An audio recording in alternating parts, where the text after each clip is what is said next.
Merci de votre fidélité. Bienvenue. Mesdames et messieurs, voici les titres du journal. Dans un instant, donc, les titres de ce journal. Gestion durable des déchets à Conakry. Le Premier ministre s'est rendu ce jeudi à la décharge de Dar Salam dans la commune de Bessia. Une visite de terrain marquée par des annonces en faveur de la délocalisation de ces sites.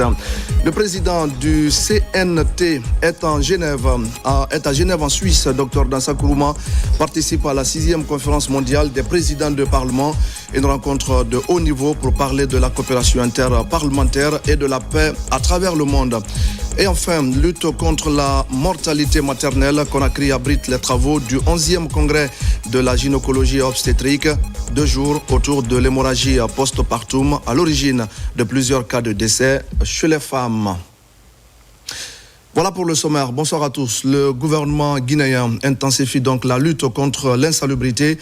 Et ce jeudi, le Premier ministre s'est rendu à la décharge de Dar Salam, un site qui pose de réels défis sanitaires et sécuritaires.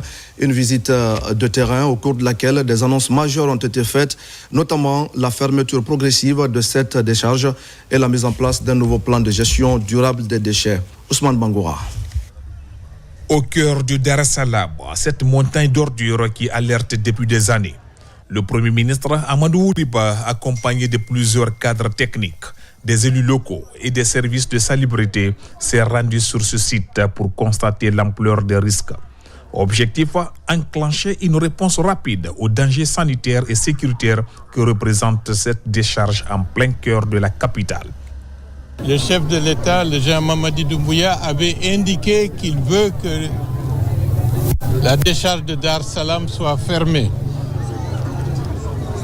On a eu plusieurs réunions, des discussions, mais ce n'est pas encore fait.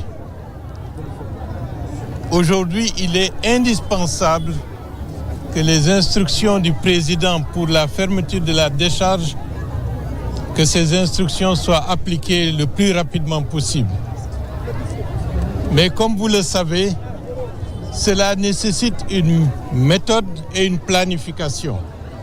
C'est la raison pour laquelle, avec cette forte saison des pluies, avec des inondations, ce qui est urgent et ce que j'ai demandé au président de la délégation spéciale, au quartier et à l'ANSP, de nous indiquer les zones les plus sensibles, les zones de risque au cas où il y aurait eu éboulement.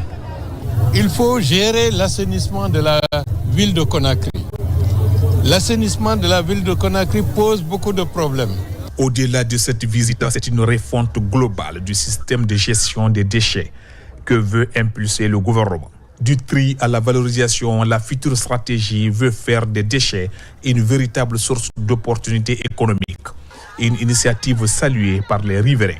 Nous sommes venus pour accompagner, n'est-ce pas, participer non seulement à la sensibilisation, mais aussi à la délocalisation progressive et structurée de la décharge de Dar es Salam. Dès la semaine prochaine, des concertations avec le secteur privé et les partenaires techniques seront lancées. Une démarche participative pour bâtir enfin une politique d'assainissement durable à la hauteur des enjeux de la capitale. Dans l'actualité ce soir, de violentes pluies se sont abattues la nuit dernière sur la capitale guinéenne. Des pluies torrentielles qui ont causé des pertes en vies humaines et des dégâts matériels importants. Vous allez suivre notre constat détaillé dans un instant. En attendant, il faut dire que très tôt ce matin, le ministre de l'administration du territoire et de la décentralisation s'est rendu dans plusieurs localités sinistrées. Face à l'étendue des dégâts et à l'urgence des secours, un comité de crise multidisciplinaire est mis en place pour organiser la réponse humanitaire. Amadou Touré. C'est à Kissos au Bas-Fond et à Antamarché, secteur Bas-Fond, où le pic a été touché. Dans ces endroits, des concessions presque dans le lit de ce marigot ont payé les frais de la forte pluie de la nuit dernière. Il a commencé à pleuvoir ici à 22h. 22h, j'ai vu que le volume d'eau ne fait qu'augmenter. À 23h, j'ai alerté tout le monde. J'ai dit, mais sortez, il y a la pluie. Le volume que je vois comme ça, c'est anormal. Entre-temps, il y a 2 troncs d'arbres venus. Ça coïncide directement la clôture. Dès que la clôture est effondrée, automatiquement, ceux qui sont par là, ça trouve que, l'alerte a fait que tout le monde a quitté. Face à cette situation, les autorités communales de Matoto et les responsables de l'Agence nationale de gestion des urgences et catastrophes humanitaires en Guiche sont sur pied pour évaluer l'étendue des dégâts. Ce que j'ai constaté physiquement de mes propres yeux, il y a eu trois morts, mais la police m'a rapporté que hier nuit, il y avait 2 autres corps qui ont été déjà transportés. Là où on se trouve actuellement, là, c'est dans le bas-fond même entre la commune de Tombolia et Matoto. Vous pouvez voir derrière moi, les images parlent d'elles-mêmes. Les constructions anarchiques. C'était de voir quelles sont les infrastructures qui ont été impactées, le nombre de citoyens impactés. Nous avons réquisitionné sur l'ensemble du territoire national 58 structures publiques, que ce soit les écoles, maisons des jeunes, et en cas d'inondation, pour que les gens quittent dans ces lieux à risque d'inondation pour venir se recaser et comment on appelle dans ces lieux publics. Une mission du ministère de l'administration du territoire et de la décentralisation conduite par le secrétaire général a aussi sillonné les endroits sinistrés et visité les familles endeuillées. Nous avons été dépêchés par le ministre de l'administration du territoire et de la décentralisation pour venir voir de visu ce qui s'est passé dans certaines familles après la forte pluie qui est tombée sur la ville de Conakry hier et voir les dégâts causés, les pertes en vies humaines également, et voir au nom du gouvernement ce qu'on peut apporter, mais également apporter notre soutien, notre compassion et manifester notre engagement auprès de toutes ces familles. Jusqu'à l'heure où nous quittions les zones sinistrées, aucun bilan exhaustif fiable n'avait été présenté par le gouvernement à travers ses services appropriés sur les cas de mort, de disparus et la situation des dégâts matériels. Voilà donc pour cette mission du ministère de l'administration du territoire et de la décentralisation qui était sur le terrain. J'ajoute donc que plusieurs quartiers de la capitale ont été submergés, des concessions en partie détruites, des routes coupées à quelques endroits, à Lambani, à Sangoya ou encore à Kisosso. Ces pluies torrentielles ont presque tout ravagé sur leur passage, faisant des morts et entraînant d'importants dégâts matériels. Le constat détaillé avec Mamadou Saliouba et Youssouf Kamara. Inconsolable, elle pleure la disparition de ses enfants emportés par les eaux tard la nuit. Ici à Sangoya Mosquée, la famille Sangaré a été surprise par les eaux de ruissellement suite aux fortes précipitations.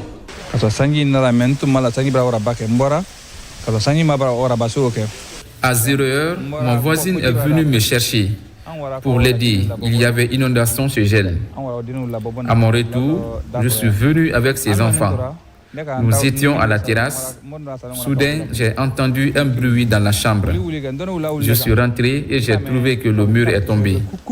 C'est en ce moment que l'eau est venue avec force. En tentant de sauver les enfants, j'ai pu secourir 4. Malheureusement, 2 sont partis. Des pertes en vie humaine, mais aussi des dégâts matériels, comme ici à Kisosso Plateau. Sur place, rien n'a été épargné par les eaux. Partout, on tente de sauver ce qui peut l'être.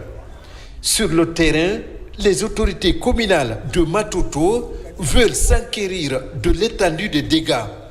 En attendant un bilan précis, on dénonce les constructions anarchiques à Lambani-Wareya. Cette voiture a été emportée par les eaux. Comme à Kisosso, plusieurs habitations ont été envahies par les eaux.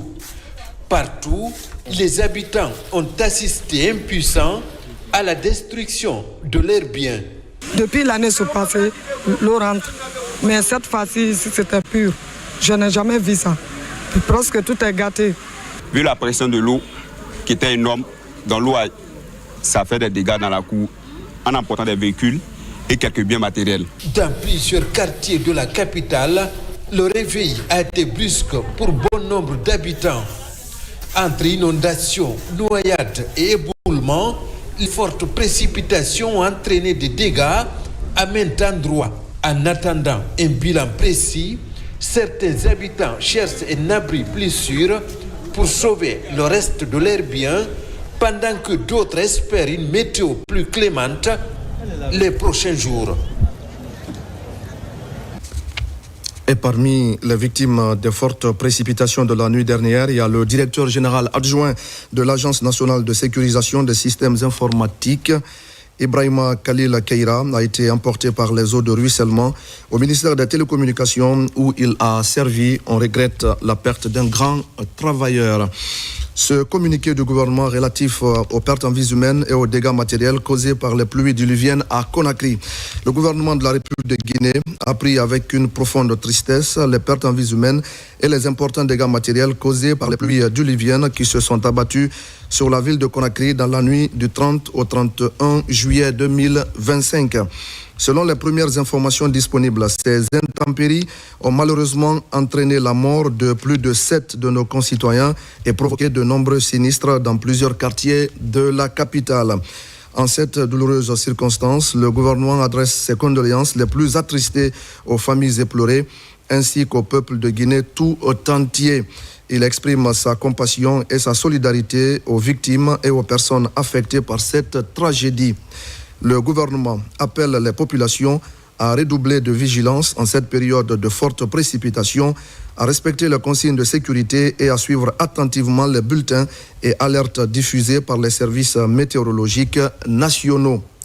Des instructions ont été données aux services compétents pour apporter l'assistance nécessaire aux familles endeuillées et aux sinistrés et pour renforcer les dispositifs de prévention et de secours dans les zones à risque. Le gouvernement reste mobilisé aux côtés des citoyens et réaffirme sa détermination à œuvrer pour la protection des vies humaines et des biens face aux aléas climatiques. Le porte-parole du gouvernement, Ousmane Gawal Diallo. Dans l'actualité encore, le président du Conseil national de transition, je le disais au sommaire, séjourne à Genève en Suisse. C'est là que se tient la 6e conférence mondiale des présidents de parlement.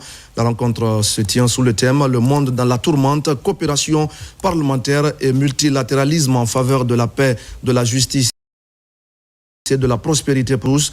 La conférence a été précédée par le 15e sommet des présidents de parlement. C'est ici, au Palais des Nations de Genève, qu'ils se sont donné rendez-vous. C'est parti pour la 6e conférence mondiale des présidents de parlement. Ils se sont retrouvés pour échanger autour de la coopération parlementaire et multilatéralisme en faveur de la paix, de la justice et de la prospérité pour tous. Du haut de cette tribune, Dr Dansa Kourouma partage la vision du peuple souverain de Guinée. Au nom du peuple de Guinée et de son président, le général Mamadi Doumbouya, je vous adresse mes salutations fraternelles et mes remerciements sincères. Je salue particulièrement le bureau de l'UIP et son secrétariat général pour la pertinence du thème choisi et l'excellente organisation de cette rencontre. À une époque où le multilatéralisme est contesté, confiné dans la technocratie, l'UIP incarne encore le plus grand rassemblement démocratique des parlements et cela mérite d'être célébré. Nous assistons consciemment au spectacle d'un monde en mutation, un ordre mondial en péril. Pourtant, la souveraineté véritable ne se mesure pas au rejet des engagements internationaux, mais à la fidélité des dirigeants aux pactes internationaux librement consentis au nom des peuples dans le cadre du droit international. Les parlements, piliers de la démocratie mondiale, dans ce climat délétère, les parlements doivent redevenir les bastions de la démocratie, de la paix et des libertés fondamentales. Nous, parlementaires, avons la responsabilité de porter la voix des peuples sur la scène internationale, concilier engagements globaux et réalités locales, transformer les aspirations citoyennes en politiques publiques concrètes. Nous devons aussi être un rempart contre toutes les formes de dérive dans la gouvernance mondiale. Cette autre conférence marque l'aboutissement de 2 années de travail d'un comité préparatoire. Elle est aussi l'occasion pour les chefs de délégation de formuler des plaidoyers en faveur d'une coopération fructueuse basée sur le principe d'égalité et d'équité. Le multilatéralisme, non pas le problème, mais c'est la solution. Ce n'est pas le multilatéralisme qu'il faut condamner, mais son usage biaisé. Ce que nous devons promouvoir, c'est un multilatéralisme rénové, plus juste, plus solidaire et plus représentatif. L'Afrique en général a été et continue à subir les conséquences du multilatéralisme de domination ou l'unilatéralisme, brandi tout le temps par certains États devant l'oscillance des institutions internationales qui sont pourtant les garants. C'est pourquoi je plaide pour le renforcement des mécanismes de coopération économique plus juste et plus équitable. La mutualisation des expériences positives dans la gouvernance. Conformément à cette approche inclusive de l'Union interparlementaire, cet événement devrait contribuer à combler le déficit démocratique dans les affaires internationales. Et puis le Royaume du Maroc célèbre le 26e anniversaire de l'accession au trône de Sa Majesté, le roi Mohamed VI. C'est une date symbolique qui mobilise les Marocains dans le pays et même au-delà des frontières. En Guinée, la cérémonie a réuni plusieurs personnalités du pays, le corps diplomatique, mais aussi les amis du Royaume chérifien. Tous sont venus réaffirmer le bon rapport avec le Maroc et accompagner la célébration. Moussa Bangoura et Makeme Dozo. Le 30 juillet marque un grand événement pour le Royaume du Maroc. Cette date marque l'intronisation de Sa Majesté, le roi Mohamed VI. Pour la célébration de ce 26e anniversaire, l'ambassade du Maroc invite le gouvernement, le corps diplomatique et les amis du Royaume chérifien. Votre présence nombreuse nous honore. Elle témoigne de l'amitié forte et séculaire qui lie nos deux pays depuis des décennies et du respect partagé pour cette histoire que nous célébrons ensemble. Excellences, mesdames et messieurs, 26 ans se sont écoulés depuis l'accession au trône du roi Mohamed VI. 26 ans d'un règne synonyme de stabilité, de réforme, de modernisation et de progrès, avec comme corollaire principal le développement et l'émancipation humaine. Le regard du Maroc est aujourd'hui tourné vers l'avenir et la mise en œuvre de son nouveau modèle de développement sous l'impulsion de Sa Majesté le roi. Nous suivrons avec admiration le parcours de transformation du royaume dans tous les domaines, social, économique, environnemental et géopolitique. Et la Guinée salue particulièrement la vision audacieuse de Sa Majesté pour un Maroc moderne, solidaire et résolument tourné vers l'Afrique. Nous nous réjouissons de la qualité exceptionnelle des relations bilatérales entre nos deux pays, ancré dans une histoire commune de fraternité, de respect mutuel et de solidarité agissante. Ces relations ne cessent de se renforcer, comme en témoignent de nombreux projets structurants, et particulièrement dans le domaine de la formation des cadres guinéens. Dans Simandou Academy, le Royaume du Maroc prend toute sa part et nous sommes heureux d'ouvrir les portes de Simandou Academy à votre pays pour que nous puissions aussi faire comme le Maroc un développement endogène basé sur des relations stables avec le reste du monde. Une occasion pour le chef de la diplomatie guinéenne de rappeler les bons rapports entre le Maroc et la Guinée. Une coopération bilatérale fructueuse qui remonte aux premières heures de notre indépendance. Votre pays peut compter sur notre État, sur son soutien constant. Vous l'avez rappelé. Lorsque la question du Sahara s'est posée, la Guinée a été un pays qui avait affirmé clairement sa position. L'Afrique n'oublie pas qu'elle a été divisée, subdivisée par la colonisation. Nous ne pouvons donc pas nous battre entre nous pour les conséquences de quelque chose qui a été décidé sans nous et contre nous. C'est pourquoi la Guinée a été claire. Ce sont les mêmes peuples. Et donc la marocanité du Sahara. Et cette position guinéenne a été réaffirmée par les Nations Unies. Nous souhaitons vivement que l'entente, la paix, le dialogue, la fraternité fleurissent et mûrissent dans cette région.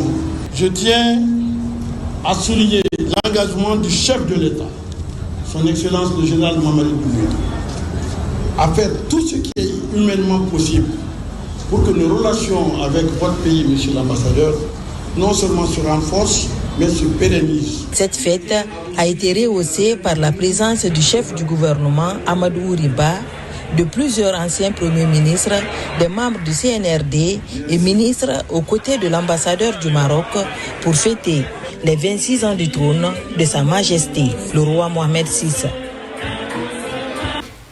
À l'intérieur du pays, plusieurs chantiers sont ouverts pour le bien-être des populations, des initiatives impulsées par le chef de l'État et qui poussent dans divers domaines. Sur le terrain, une équipe du bureau du suivi des priorités présidentielles vient de sillonner la savane guinéenne, le site qui abrite le projet d'interconnexion Guinée-Mali à Sigiri. L'autoroute de Kankan sont visitées et les résultats sont appréciés. Diamokaba. Bientôt, l'objectif sera atteint. Donner du courant dans la région de Kankan, 24 heures sur 24. Sur le terrain, plus de répit pour le bureau de suivi des priorités présidentielles au contact des entreprises contractantes.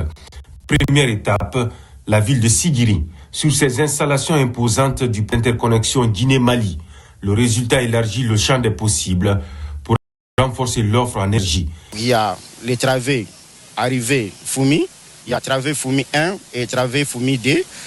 Il y a les travées Transfo 1, il y a les travées couplage, il y a les travées Transfo 2 et aussi les travées Sanarakoba qui va aller vers du côté Mali, il y a 1 et 2. Et puis nous avons aussi les 2 transformateurs de 40 MVA chacun, donc, qui sont installés au poste de... À Kankan, même ambition pour évaluer des initiatives présidentielles, cette fois dans le domaine des infrastructures routières, sur le chantier des travaux de construction de 2x2 voies de 12 km. Le rythme s'accélère. En visitant les points d'observation, le coordinateur adjoint du bureau de suivi des priorités présidentielles insiste sur le respect des cahiers de charges. Globalement, les travaux se déroulent dans de bonnes conditions et nous nous acheminons vers l'atteinte des résultats.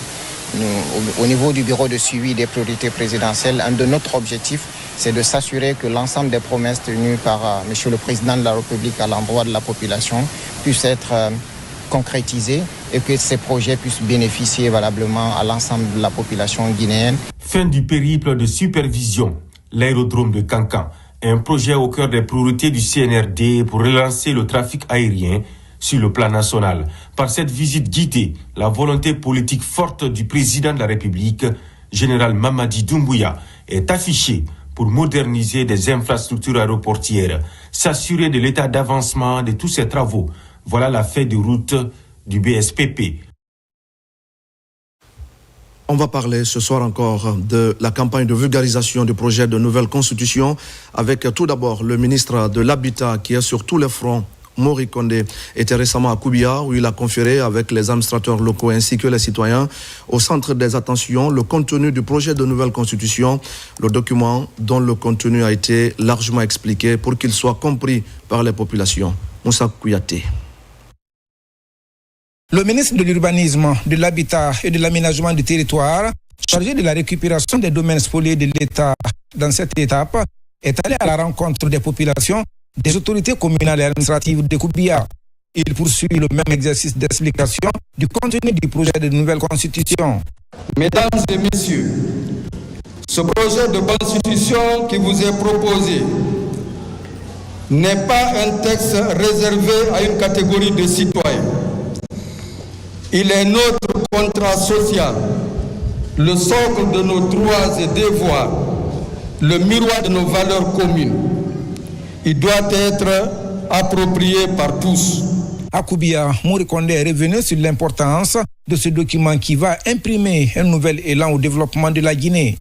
Vous avez la charge désormais de démultiplier le contenu qui vous a été partagé ici en ce qui concerne les innovations contenues dans ce projet de nouvelle constitution, dans tous les secteurs, dans tous les hameaux, dans tous les districts, dans toutes les communes rurales et dans la commune urbaine de Koubia, afin que la population puisse avoir tout ce qui est compréhension de cette nouvelle constitution. Les autorités communales et administratives de la préfecture de Koubia se sont engagées à poursuivre ces opérations de vulgarisation dans toutes les localités. Cela pour mieux cerner le contenu du projet de nouvelle constitution avant le 21 septembre prochain. À Kissidougou, cette initiative a pris la forme d'une tournée intense menée par le directeur général de la marine marchande, Paul Moussa Diawara, a sillonné les 12 sous-préfectures de la localité. Pendant 3 jours, les différents articles du projet ont été décortiqués devant les citoyens. L'objectif est de garantir une meilleure compréhension des réformes proposées. Souleymane Kamara. À Kissidougou, le directeur général de la marine marchande, Paul Moussa Diawara, a sillonné les 12 sous-préfectures pour présenter en détail le projet de nouvelle constitution aux populations. Cette campagne de sensibilisation initiée par le gouvernement vise à assurer une meilleure compréhension des 199 articles de ce texte fondamental et à favoriser son appropriation par les citoyens. Là où nous sommes beaucoup ravis, c'est le côté des femmes. Parce que nous savons qu'aujourd'hui, les femmes sont les baromètres de la société. Donc nous, les femmes, c'est nous qui devons donner la paix en Guinée. La Constitution parle encore le septennat. Quand il y a 7 ans renouvelables, une seule fois, tu peux t'occuper de la population, faire des routes, faire des hôpitaux et développer le pays.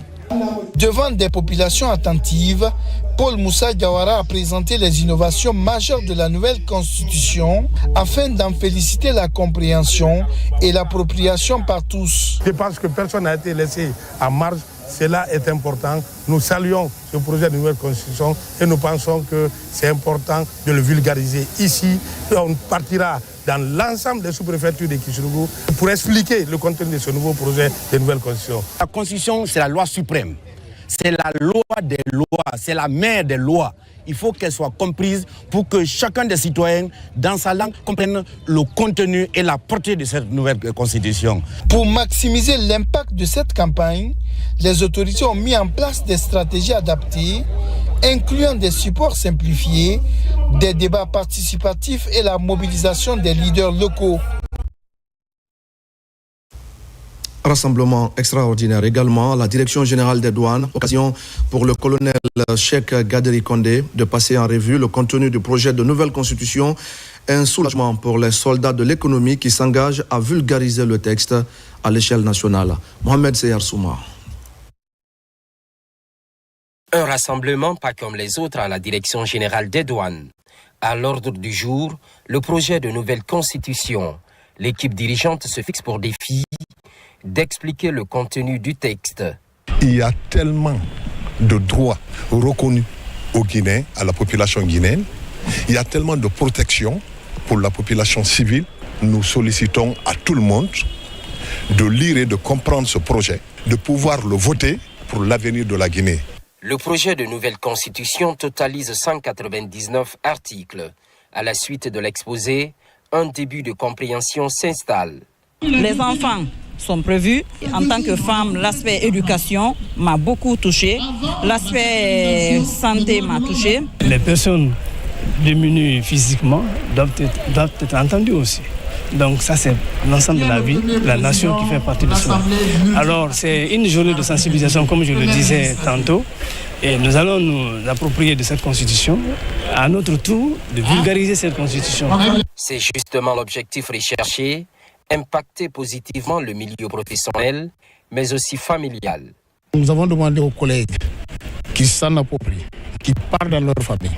Et il y aura une mission de tournée dans toutes les régions douanières, à commencer par Conakry. Nous avons ouvert le bal ici, pour que tous les collègues comprennent que nous sommes une partie du peuple. Malgré la tenue, nous sommes une partie du peuple.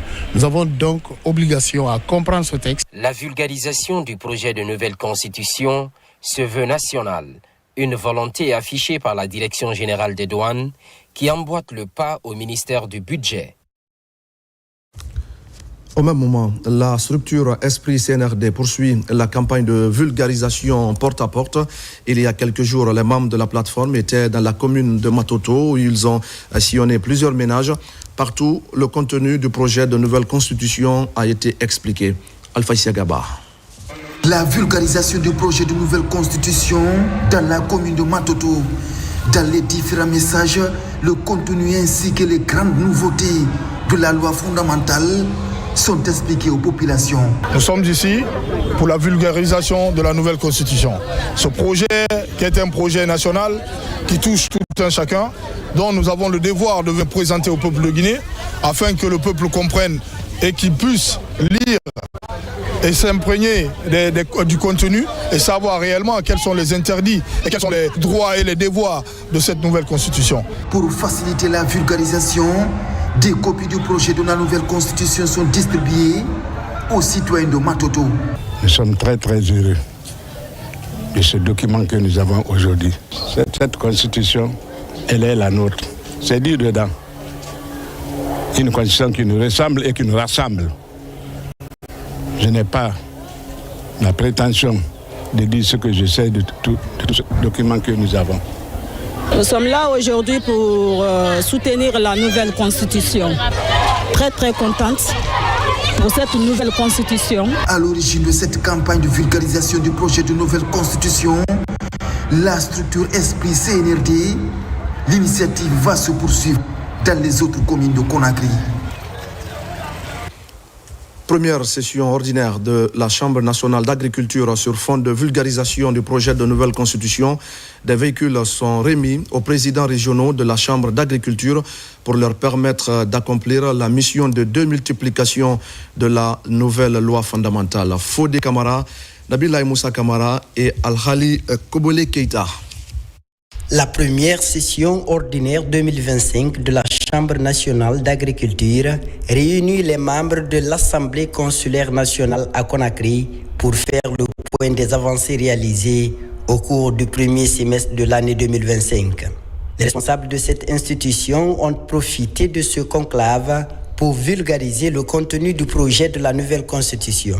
Pour faciliter cette vulgarisation, cette session est couplée à la cérémonie de remise officielle de 8 véhicules aux présidents régionaux des chambres régionales d'agriculture qui doivent démultiplier le contenu de la nouvelle constitution aux producteurs de la Guinée profonde. Il est du devoir de chaque citoyen aujourd'hui, en personne physique, sans parler de ce que nous représentons en tant qu'institution en personne morale, de se déployer pour la présentation du projet de constitution de notre pays.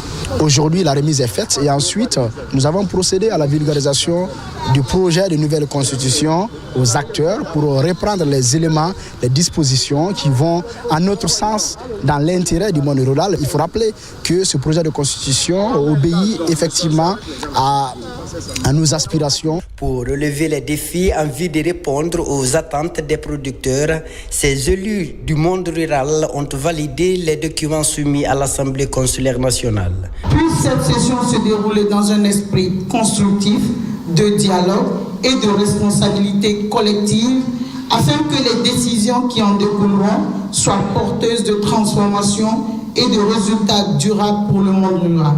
À travers la mise en œuvre du projet Simandou et les perspectives qu'offre le programme Simandou 2040, les ambitions des responsables de la Chambre nationale d'agriculture sont expliquées pour mieux orienter les membres. Dans le reste de l'actualité, renforcer la formation, améliorer l'encadrement, voilà la mission du nouveau commandant de l'école des officiers de la gendarmerie nationale.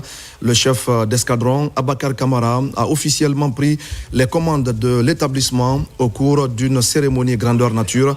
C'est l'inspecteur général adjoint des forces armées guinéennes qui a présidé cette cérémonie placée sous le signe de l'unité et de la collaboration. Adjudant Abdul Kader Kamara, correspondant de la presse militaire. Le chef d'escadron Aboubakar Kamara a officiellement pris fonction ce matin. Il est désormais le nouveau commandant de l'école des officiers de la gendarmerie nationale éogène de Symphonia. Une cérémonie solennelle présidée par l'inspecteur général adjoint des forces armées guinéennes. Elle a connu la mobilisation de nombreux hauts cadres des forces de défense et de sécurité.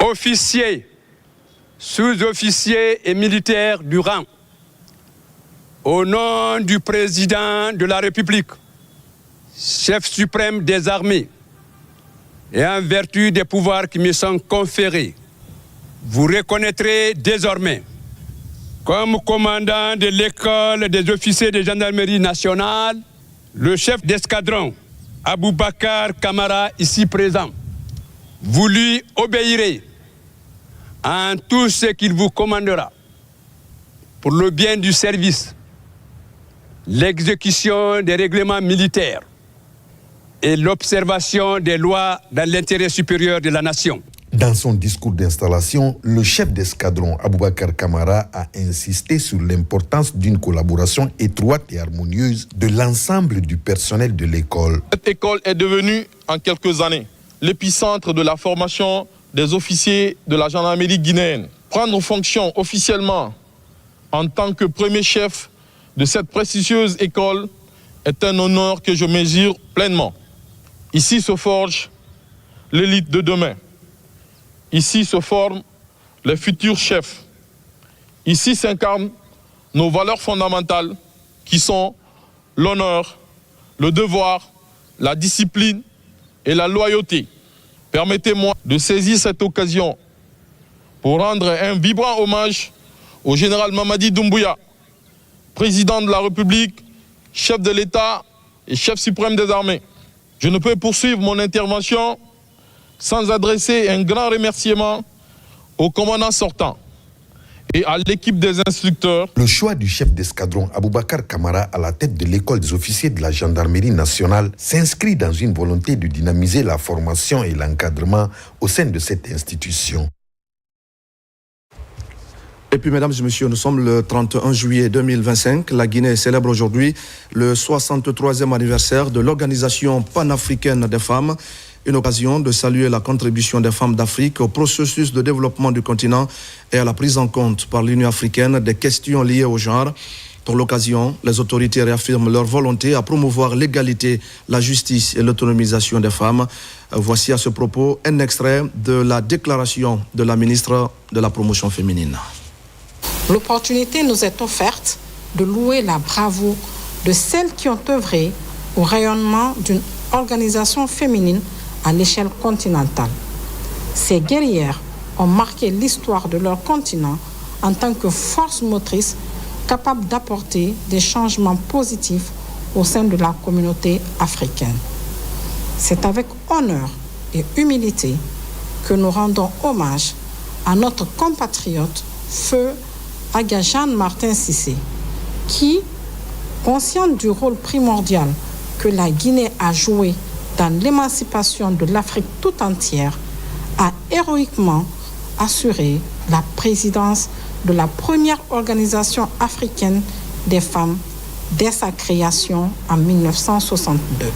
Aujourd'hui, la donne en vigueur dans notre pays est un gage sûr pour mieux positionner les Guinéennes à l'échelle du continent.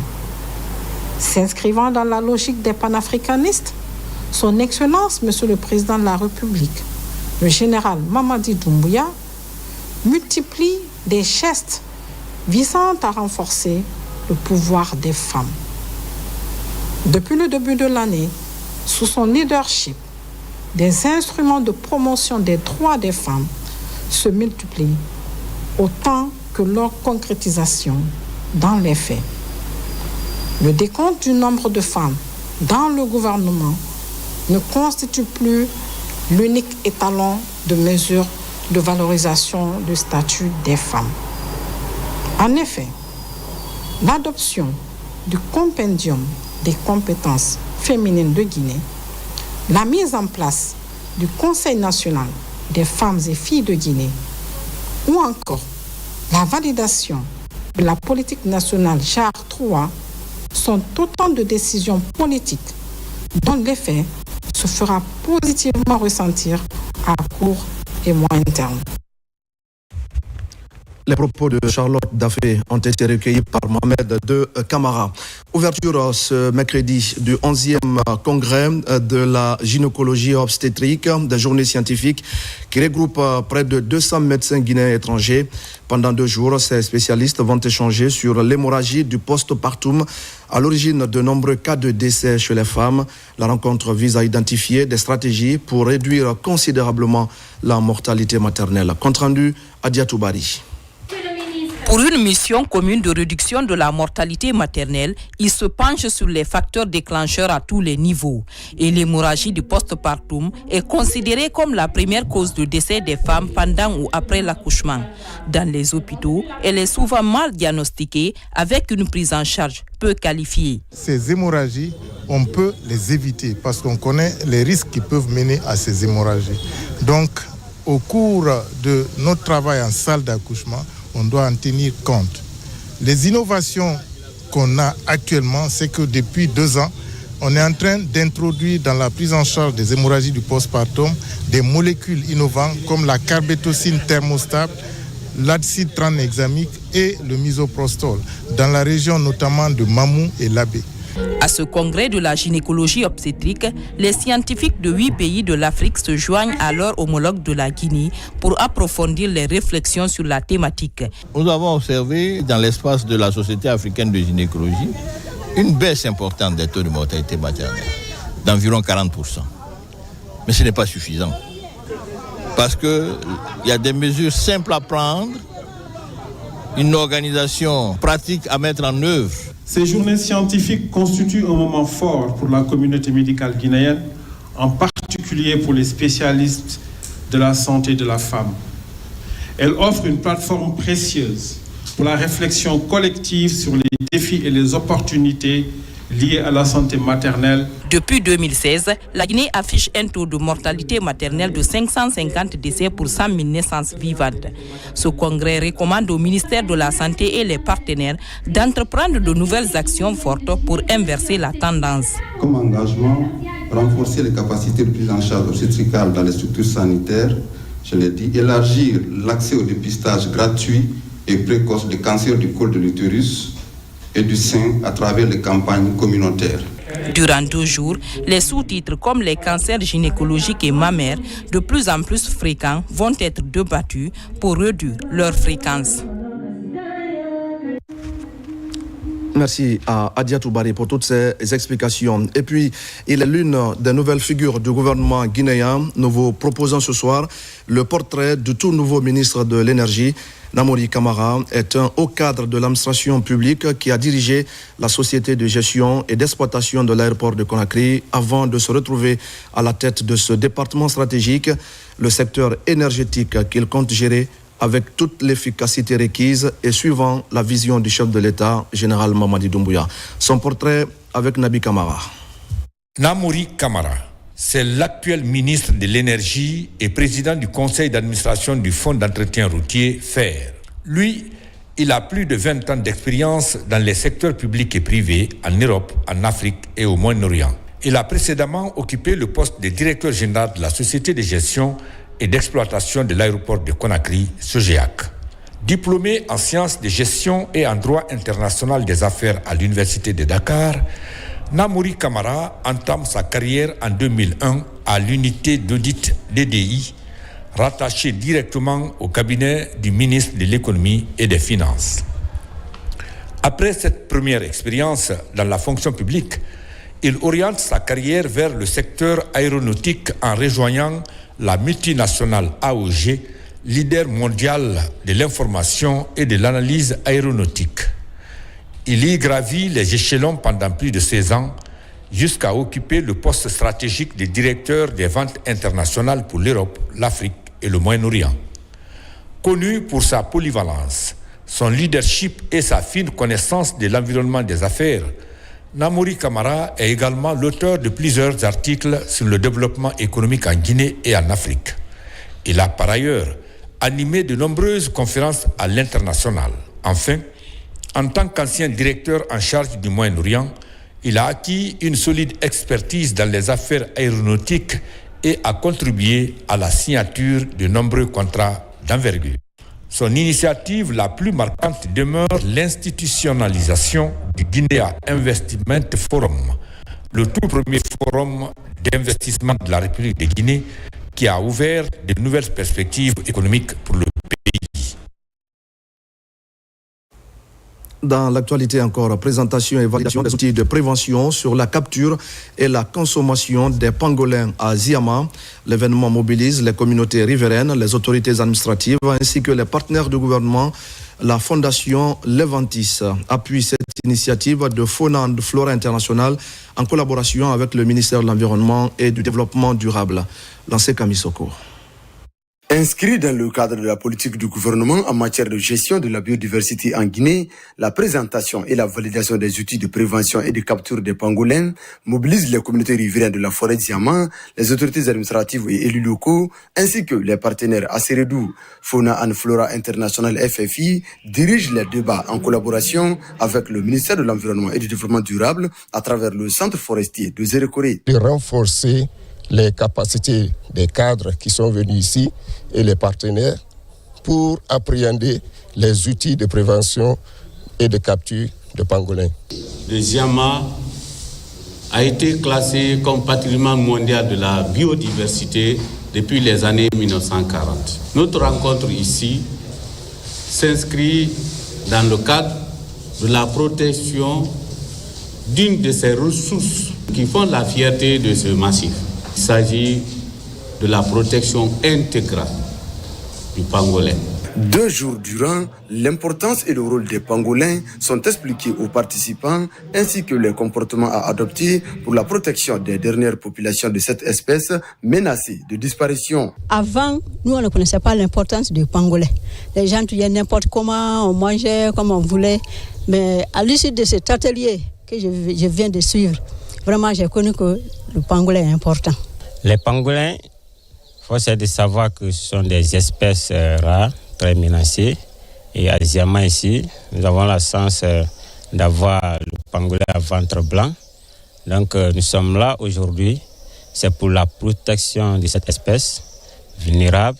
Regroupant les communautés riveraines de la biosphère de Diamant, autorités administratives et partenaires du gouvernement, cette rencontre bénéficie de l'appui financier de la Fondation Leventis pour la protection des pangolins. Et puis le directeur général de l'Office national de formation et de perfectionnement professionnel, depuis quelques jours maintenant à l'intérieur du pays, à Farana, Mohamed Lamine Keita a assisté à la clôture de la formation des conducteurs d'engins et des agents de sécurité sur le code de la route et sur la conduite défensive et préventive.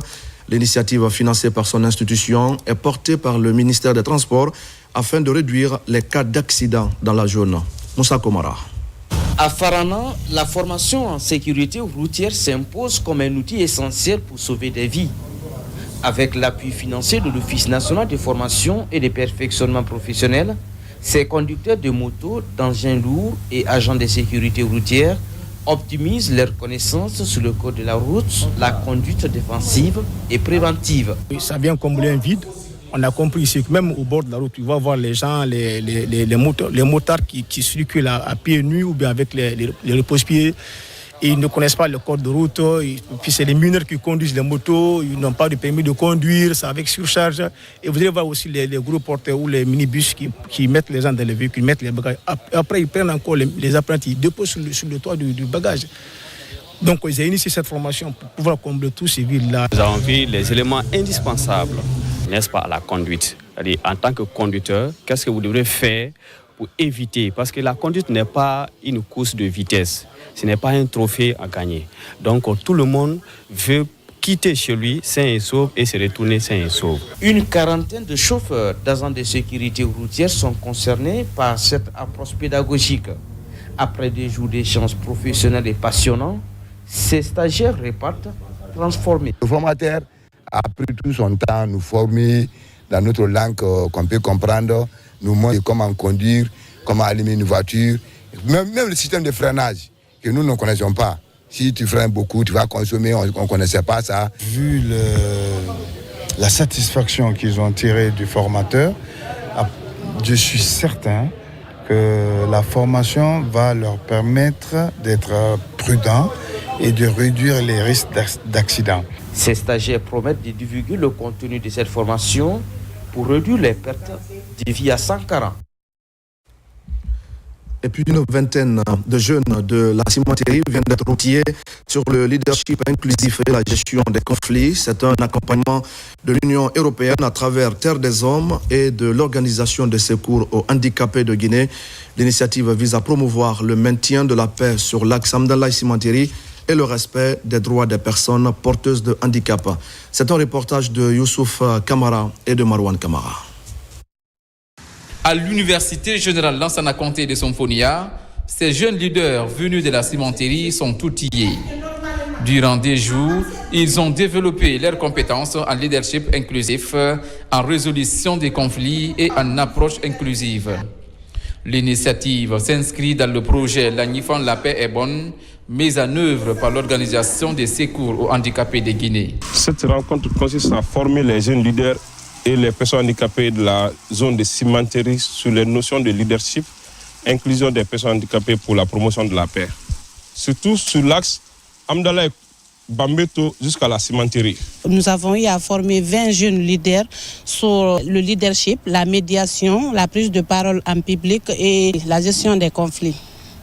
À travers cette formation, ces jeunes leaders sont désormais capables de promouvoir le respect des droits des personnes à mobilité réduite et le maintien de la paix sur l'axe Amdala et Cimenterie. Nous avons compris ici que l'handicap n'est pas une fatalité, mais seulement une question de circonstances et de moments. Lutter contre la violence, les conflits, parce que ça fait partie de certaines de leurs thématiques. Nous félicitons très bien leur initiative. Cette formation nous a renforcé de l'avantage. Comment être leader pour pouvoir faire aussi la médiation dans la résolution des conflits, dans les communautés aussi. Financé par l'Union européenne à travers Terre des Hommes, ce projet compte équiper les jeunes leaders avec les connaissances nécessaires pour créer des environnements inclusifs et œuvrer à la paix dans leur communauté.